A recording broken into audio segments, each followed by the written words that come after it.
ఆగ్రాకు దగ్గరలో బవరియా గ్యాంగ్ అని ఉండేది మేడం. ఓహో! బవరియా గ్యాంగ్ ఈ మేవాట్, రాజస్థాన్ ఉంది కదా! మేవాటు, భరత్‌పూరు హ్మ్. ఈ ఏరియాస్ నుంచి ఈ బవరియాస్ అని ఒక ట్రైబల్ టైపు గ్రూప్స్ వాళ్ళు ఏమంటారంటే క్రిమినల్ గ్యాంగ్స్. హ్మ్. వాళ్ళు ఏ ఏ ఇంట్లోకి అటాక్ చేస్తే వాళ్ళు ఏం చేసేవారంటే విలేజ్‌లో గానీ, టౌన్‌లో గానీ ఔట్‌స్కట్స్‌లో ఉన్న ఇల్లుని వాళ్ళు ముందు సెర్చ్ టార్గెట్ చేసేవారు. చేసేవాళ్ళు. ఆ! సెర్చ్ చేసుకొని దాన్ని టార్గెట్ చేసి ఆ ఇంటి మీద ఎర్లీ అవర్స్‌లో అటాక్ చేసేవారు. మంచి నిద్రలో ఉంటారు కదా! నిద్రలో ఉంటారు. ఆ టైంలో అటాక్ చేయడం ఏంటంటే ఆ ఇంట్లో పసిపిల్లని కూడా విడిచిపెట్టేవారు కాదు. మొత్తం ఇంట్లో ఎంతమంది ఉంటే అంతమందిని చంపేసి ఉన్నది ఉన్నట్టు పట్టుకెళ్ళిపోవడం. ఉన్నది ఉన్నట్టు పట్టుకెళ్ళిపోవడం కాదు మేడం. ఇంట్లో ఏముంటే వెంటనే అక్కడ కిచెన్లో పెట్టి స్టవ్ మీద వంట చేసుకొని భోజనం చేసి మొత్తం అక్కడే వాళ్ళు లెటర్ని కూడా వెళ్ళిపోయేవారు madam. So that is their style. My god! అంటే వాళ్ళ ఎంత ప్రాబ్లం ఉండేదంటే మాకు ఈ చాలా ఎక్కువ ఎప్పుడు ఎక్కడ ఇటువంటి ఇన్సిడెంట్ జరిగినా చాలా ఇబ్బంది పడేవాడు. సో వాళ్ళని పట్టుకోవడం కూడా చాలా డిఫికల్ట్ మేడం. కదండి. ఎందుకంటే వాళ్ళ పేర్లు మార్చుకునేవారు. ఈ సంఘటన అయిన తర్వాత మళ్ళీ నెక్స్ట్ సంఘటన వేరే పేరుతోటి వెళ్ళిపోయేవాడు. వాళ్ళ ఫోటోలు ఎక్కడా లేవు, వాళ్ళకి సంబంధించిన డాక్యుమెంట్స్ లేవు. సో దాంతో మేము చాలా కష్టపడాల్సి వచ్చింది. సో ఒకసారి ఇటువంటి పెద్ద సంఘటన ఒకటి జరిగింది నా ఏరియాలో. నేను ఏఎస్పీకి పనిచేస్తున్న ఏరియాలో పెద్ద ఘటన ఒకటి జరిగింది. ఇలాగే ఆ ఇంట్లో ఒక 8 మందిని చంపేశారు. 8 మందినే? బాబోయ్! అప్పుడు నాకు అనిపించింది దీన్ని చాలా చేయాలి అని.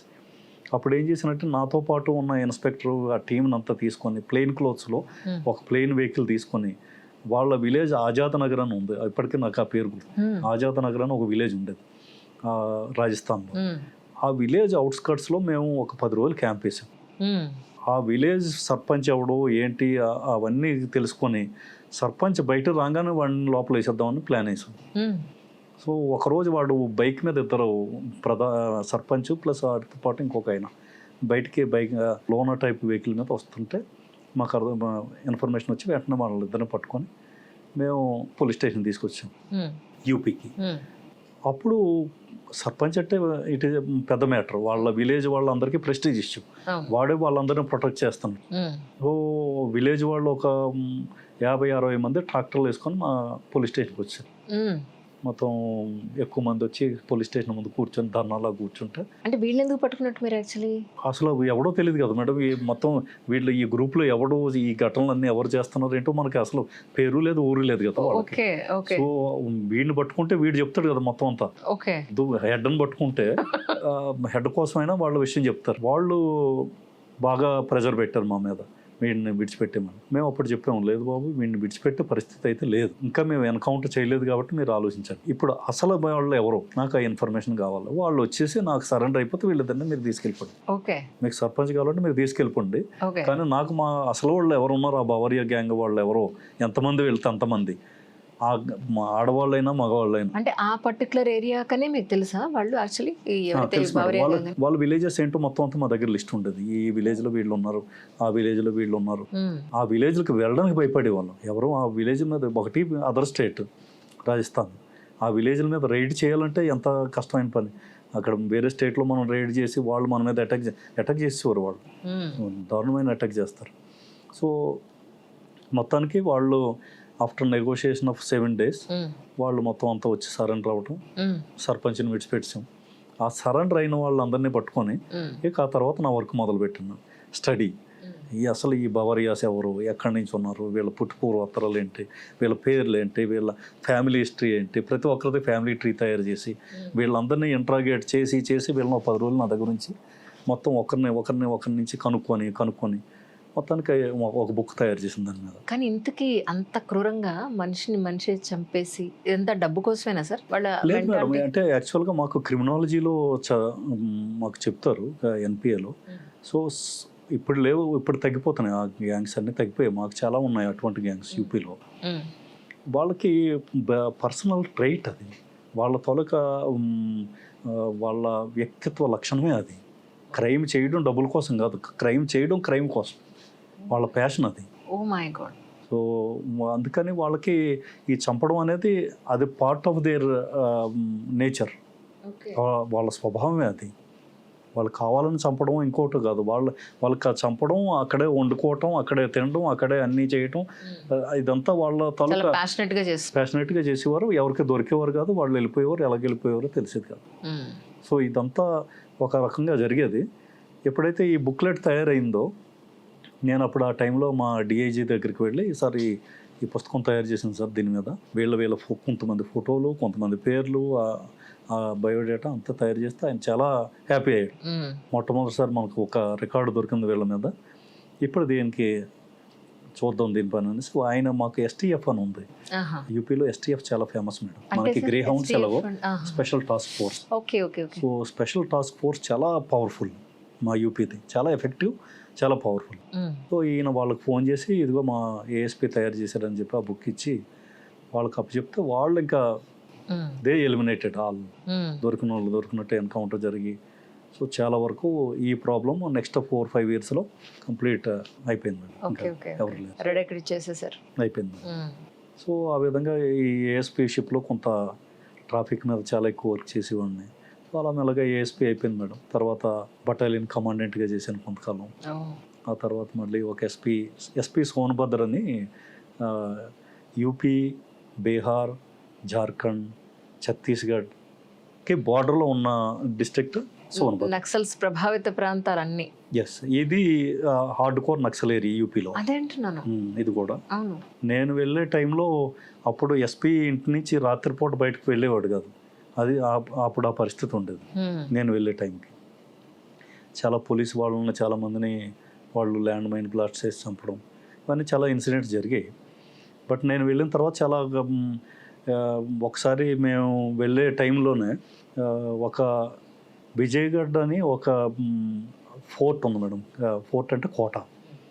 విజయగఢ్ అంటే బనారస్ రాజులు ఎవరైతే ఉండేవారో పూర్వం, ఆ వంశానికి చెందిన వాళ్ళు ఈ విజయగఢ్ రాజులు. ఈ విజయగఢ్ రాజు ఆయన నేటివ్ ఏంటంటే బనారస్ దగ్గర రామ్గఢ్ అని ఉంది మాది, రామ్నగర్ ఇప్పటికీ పెద్ద కోట ఉంటుంది రామ్నగర్లో. రామ్నగర్ పక్కనే ఈ వీళ్ళ కోట ఉండేది, విజయగఢ్ కోట. ఈ విజయగఢ్ రాజుగారికి రాత్రిపూట హంటింగ్ చేసే అలవాటు ఉంది. సో రాత్రిపూట ఈ ఓపెన్ టాప్ జీప్లో వెళ్ళడం, వాళ్ళ దగ్గర ఈ లైసెన్స్ వెపన్స్ అవి ఉండేవి, అవి తీసుకొని వెళ్ళి అక్కడికి వెళ్ళి ఈ ఫారెస్ట్ ఏరియాలో అది నా సోన్భద్రలోనే, అక్కడ మంచి మంచి జింకలు అవి ఇవి ఉండేవి మేడం. మంచి ఫారెస్ట్ వెళ్తా బాగా. ఇవన్నీ కొండలు కదా, ఎందుకంటే ఈ 4 స్టేట్లకి బార్డరింగ్ ఏరియా, మధ్యలో సోన్ నది, బ్యూటిఫుల్ ప్లేస్ అది. అక్కడే మనకి బిర్లా వాళ్ళది హిండాల్కో కంపెనీ అని పెద్ద కంపెనీ కూడా ఉంది. దట్ ఈస్ కాల్డ్, ఆ సోన్భద్రని ఏమంటారంటే పవర్ హౌస్ ఆఫ్ యూపీ అంటారు. ఎంటైర్ పవర్ జనరేషన్ NTPC 3 ఉన్నాయి, సింగ్రోలి పవర్, NTPC ఇవన్నీ. ఆ విధంగా సోన్భద్ర చాలా rich in natural resources. So ఈయన రాత్రిపూట అక్కడ అడవిలోకి వెళ్ళి హంటింగ్ చేయడానికి వెళ్ళాడు మేడం. ఈయన ఫైరింగ్ చేస్తే అట్నుంచి నక్సల్స్ ఏమనుకున్నారంటే ఈయన మనం పోలీసులు వచ్చారు మన మీద అటాక్ చేశారు అనుకుని దే ఫైర్. ఈయన స్పాట్ డెడ్. ఒకే ఒక్క బుల్లెట్ తగిలింది మేడం. ఆ ఒక్క బుల్లెట్తోనే he is no more. So రాత్రిపూట అది అడవిలో కొండ మీద జరిగింది ఈ ఇన్సిడెంట్. మరి ఇప్పుడు రాత్రిపూట అప్పటికే ఇన్ఫర్మేషన్ తెలిసి మా హెడ్ క్వార్టర్కి అందరికీ చెప్పడం జరిగింది. కానీ అప్పట్లో ఇంకా ఈ కింగ్డమ్లు ఈ అలవాట్లు ఉన్నాయి మేడం, ఇంకా ఉన్నాయి, ఇప్పటికే ఉన్నాయి. వాళ్ళు అలవాటు ఉంది వీళ్ళకి. సో మొత్తానికి ఆ రాత్రిపూట మొత్తం ఫోర్స్ని తీసుకొని నేను అక్కడికి వెళ్ళి ఆయన బాడీని రికవరీ చేసి తీసుకొచ్చాం. ఆ తర్వాత ఇంకా నక్సల్స్ మీద చాలా వర్క్ చేయడం జరిగింది. చాలా వర్క్ చేసి నక్సల్స్ ఫ్యామిలీస్ని కలవటం, వాళ్ళని సరెండర్ అయ్యేటట్టు చేయటం, సరెండర్ చేయించి మొత్తం పీపుల్స్ వార్ గ్రూప్ మా సోన్భద్రలో ఎంత ఉండేదో మొత్తం యూనిట్ అంతా నా ముందు సరెండర్ అవ్వడం జరిగింది. ఆ తర్వాత వీళ్ళ ఫ్యామిలీస్ తోటి నక్సల్స్ తోటి మాట్లాడి వాళ్ళ నుంచి చాలా విషయాలు తెలుసుకొని నేను నక్సలిజం మీద ఒక బుక్ కూడా రాశాను మేడం. నక్సలిజం అండ్ సొసైటీ అని ఇంగ్లీష్లో రాశాను. సో ఆ బుక్ ఒకటి బాగా యూజ్ఫుల్ బుక్కే నక్సలిజం మీద హ్యాండిల్ చేయడం. అంటే చాలా డెప్త్కి వెళ్ళి నక్సల్స్ని అండర్స్టాండ్ చేసుకోవటం, వాళ్ళ స్ట్రాటజీలు ఏంటి, రాత్రి ఎక్కడ ఉంటారు, డే టైం ఏం చేస్తారు, వీళ్ళ బడ్జెట్ ఎలా మేనేజ్ చేస్తారు, ఫైనాన్సెస్ బడ్జెట్ ఎవరు చూస్తారు. సో వాళ్ళ గురించి ఆర్గనైజేషన్ గురించి చాలా డీటెయిల్డ్గా స్టడీ చేసి రాసిన బుక్ మేడం అది. కానీ నిజానికి ఇలా ఎవరైనా సివిల్ సర్వెంట్ నక్సలైట్స్ని ఆ నక్సలిజాన్ని రూపుమాపాలి అని అంటే కనుక ఫస్ట్ వాళ్ళ ఫ్యామిలీకి మీ మీద ఒక మంచి ఒపీనియన్ ఉండేలాగా మీరు వాళ్ళతో కలుస్తారు కదా, ఆ ప్రయత్నంలో భాగంగా మీరు చేసిన వర్క్స్ అంటే ఏంటి సార్? అక్కడ మా హిండాల్కో కంపెనీ ఉందని చెప్పాను కదా మేడం, అలాగే ఎన్టీపీసీ కూడా ఉందని చెప్పాను. ఈ ఎన్టీపీసీ వాళ్ళతోనూ ఈ హిండాల్కో వాళ్ళతోనూ మాట్లాడి వాళ్ళకి నెలకి కావాల్సిన రేషన్ మొత్తం మేము వాళ్ళ దగ్గర నుంచి కలెక్ట్ చేసేవాళ్ళు.